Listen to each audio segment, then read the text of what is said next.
Buenas noches, bienvenidos, bienvenidas. Gracias por sintonizar Brotes Verdes como cada martes aquí en la pantalla de C5N. Anoche asistimos a una movilización marginal, la verdad, pero alarmante. Anoche un grupo de pibes y pibas, pibes la mayoría, unas decenas en realidad, se juntaron en Plaza de Mayo para protestar contra la cuarentena. Hubo un momento entre libertarios y nazis donde se pudo ver con bastante detenimiento quiénes estaban manifestando. Lo documentó Lautaro Maislin para C5N. Está inmunizada. Juicio y castigo a los infectólogos. Alberto está usando al nuevo orden mundial. ¿Tienes algún referente político? Si hablamos de referentes mediáticos, iría más por el ala libertaria. Por ejemplo. Por ejemplo, Milei, Espert, Echevarne, Bogiano. Todos esos que él nombró son todos sionistas.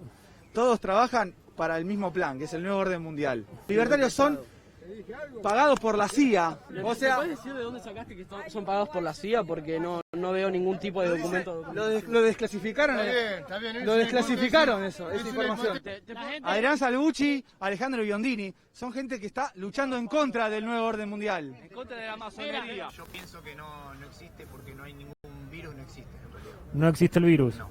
Y los casos que están sucediendo de ¿Qué infectados caso? y de muertos. ¿Quién lo muestra? Usted, de Crónica. Yo fui al hospital, filmé y no hay nadie. No hay nada, no está No hay tan casos. colapsado como dicen los casos que hay. Esto es una mentira. No estás a favor del uso de barbijo tampoco. No estoy a favor de uso de nada, porque no hay nada. Vos decís que no existe el virus No directamente. existe el virus. Bueno, los libertarios, muy libertarios en realidad no son, porque entre otras cosas se burlan de la familia Maldonado, y Santiago Maldonado justamente era un libertario, un anarquista. En realidad son más bien antiimpuestos, y la verdad es que se juntan con otros anti en conversaciones en redes sociales todo el tiempo con los anti-aborto, los anti-derechos en general, los anti-lenguaje inclusivo, los anti-minorías, los anti-gays, anti-disidencias sexuales. Se juntan en general con muchos antis, con los anti-vacunas incluso, con los terraplanistas, con los anti-ciencia. Y en esa curiosa mezcolanza uno ayer se encontraba con especímenes como este, por ejemplo. Mirá esta remera. Sí a la vida, no a las vacunas, no a la red 5G, no a los chemtrails, que eso te lo debo porque la verdad que no lo llegué a googlear. Sí a la libertad. Y es loco porque si el libertario está de acuerdo con que la libertad sea plena, ¿por qué le molesta que alguien hable con la E? Si todos estamos libres de hacer lo que queramos o de no pagar impuestos, ¿por qué no podríamos decir chiques en vez de chicos o chicas? Y si realmente hay ese afán de libertad que tanto hace repudiar la imposición o las tasas de cualquier tipo, ¿por qué una mujer no puede decidir abortar, interrumpir un embarazo? Bueno, la verdad esta es la primera vez que critico públicamente una movilización. Es la primera vez que lo hago. Las movilizaciones en general que he visto, incluso las más arbitrarias, incluso las que defendían valores más retrógrados, todas en general tienen una razón, tienen un motivo. Hasta el más racista de los cacerolazos, mirá. Genéricos y con consignas vanas y vagas también tenían alguna forma de reclamo detrás. Lo de ayer era realmente muy curioso y muy diferente en ese aspecto. Lo de anoche parecía más bien un grito de desahogo. Mirá, no es que la pandemia haya suspendido la democracia ni el derecho a manifestarse, a protestar. Hoy, por ejemplo, marcharon músicos frente al gobierno de la ciudad para reclamar que haya alguna forma de resarcimiento para los que dejaron de tener ingresos por tocar en vivo. Pero lo de ayer, a la noche, parecía más como un desahogo general, un grito de hartazgo. Hartazgo que, por supuesto, todos tenemos, ¿no es cierto? Pero en este caso, la expresión de ese hartazgo nos ponía en riesgo a todos los demás.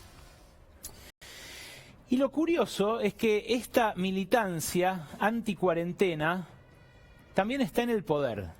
Y está en la cúspide del poder, en el poder económico, en el establishment económico más concentrado, como ocurría al principio. ¿Se acuerdan al principio las quejas contra la cuarentena? Lo que fue pasando es que los corrieron el arco todo el tiempo. Primero el ejemplo de los anticuarentena era Brasil y Estados Unidos, los países que cuidaban la economía. Decían, bueno, aislemos a los viejos, veamos cómo hacemos, administremos la pandemia, pero que no nos deje sin laburo y sin ingresos a todos. Lo que se probó es que al final esos países que eligieron la economía por sobre la salud, se quedaron sin salud y sin economía. Porque a los 15 días de abierta toda la fábrica, empezaron a infectarse la gente en las fábricas, en los comercios, y dejaron de comprar cosas. Y eso también terminó así.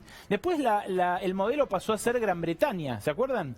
La inmunidad de rebaño. Y claro, la inmunidad de rebaño terminó con el premier infectado y en terapia intensiva, con Boris Johnson en terapia intensiva. Después vino el modelo sueco, la cuarentena flexible de Suecia, que también era mejor porque dejaba viva la economía. Lo que pasó con Suecia al final fue mucho peor que lo que pasó con Finlandia o Noruega, los países inmediatamente comparables con Suecia. ¿Qué otro modelo se agitó? Se agitó Chile. Y Chile está hoy con las camas de terapia intensiva desbordadas. Tuvo el primer caso el mismo día que nosotros.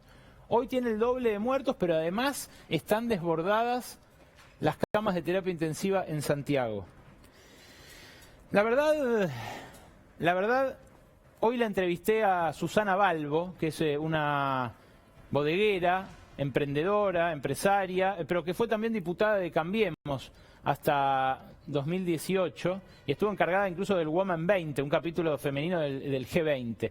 La entrevisté porque quería entender qué les pasa a los anticuarentena. De lo que me dijo, que fue un montón, esto es lo que más me llamó la atención. ¿Cuál es el problema de la centralidad de nuestro país? Que el gran consumidor está en Buenos Aires. Por eso, pero entonces ¿de qué te sirve abrir las economías regionales si no pueden vender en Buenos Aires? Ah, por eso, lo que vos reclamás es que se abra en el área metropolitana de Buenos Aires la cuarentena. Sí, tiene que abrirse algo en el área metropolitana, pero, porque de lo contrario, perdón, Susana, pero nos están ¿a quién diciendo le vendemos que las economías regionales? Pero O sea que nosotros, que estamos transitando el pico de casos, que no tenemos idea de cuál puede ser el límite superior de esta curva que empezó a convertirse en exponencial, tenemos que salir a beber vino para que en las provincias donde la cuarentena ya se flexibilizó, se pueda vender. Eso es lo que sugieren los anticuarentena de los lugares donde ya hubo asados el fin de semana, asados con distancia social, pero asados al fin. Bueno, no, yo perdóneme, pero prefiero beber en casa. La verdad es que uno se pregunta, ¿no? ¿Qué hay detrás de esto? ¿Hay solamente egoísmo? ¿Es solamente egoísmo lo que se trasunta en las palabras de los empresarios que quieren que vuelva la actividad económica en pleno? Sería un egoísmo cortoplacista, porque ya lo vimos en Trump, en Bolsonaro. Esos países rápidamente vieron su economía también colapsar. ¿Es un discurso de odio, acaso? La verdad que todos los que repasamos, el antivacunas, el antiaborto, el antiderechos, el antilenguaje inclusivo, el anti-gays, el anti-minorías, todos esos son discursos de odio. El anticuarentena podría ser un grito más en la radicalización de derecha de una parte de la sociedad, descontenta con el lugar que le asigna el capitalismo a nuestros países o a ellos en la sociedad. Puede ser odio. A mí me parece que hay algo más. Mi hipótesis es que en esta nueva ola anticuarentenista hay algo más que odio y algo más que egoísmo. Me parece que lo que está en el fondo es una discusión del Estado como árbitro. Lo que empieza a aparecer es el miedo de los que mandan a no mandar más. ¿Por qué? Porque las sociedades muchas veces se dan para gobernarse artificios como el Estado, que son más poderosos que el más poderoso de los integrantes de esa sociedad. Y lo que pasa es que cuando el Estado interviene, ese poder que venía de siempre se ve discutido. En la ley de la selva gana el más fuerte siempre. Ahora, si hay uno que en la selva le dice, no, señor, usted se está pasando. No, señor, usted está ganando demasiado. No, señor, ¿no será importante que parte de su fortuna vaya a comprar respiradores? Parece que no tiene nada. Bueno, cuando eso ocurre, la cuarentena empieza a convertirse en enemiga. No importan los argumentos científicos, no importa que haya un comité de infectólogos, no importa que en otros países estén fracasando las recetas que se recomiendan. Lo importante es que los que manden sigan mandando. Y eso es lo que está en la raíz de la discusión de la cuarentena en este momento, que es algo que a todos nos molesta, que es algo que a todos nos harta y que es algo que, por supuesto, no hace falta que lo diga yo acá, a los que más castigan sus ingresos es a los más pobres. Esta noche en Brotes Verdes vamos a volver a meternos en una villa con Mauro Fulco. Vamos a ir a un lugar que no tiene agua y que la reclama, igual que la reclamaba Ramona Medina cuando murió en la Villa 31. Y esta noche también nos vamos a meter con Noé Barral Grijera en las que cuidan, en la vida de las que cuidan. Mujeres, en su abrumadora mayoría, que están en la primera línea de batalla contra el coronavirus y que no son enfermeras ni médicas. Son las que dan de comer, como Ramona Medina. Hay un montón. Recién ahora se las está empezando a reconocer. Pero también es porque están muriendo. Vení, acompáñame. Voy a recibir a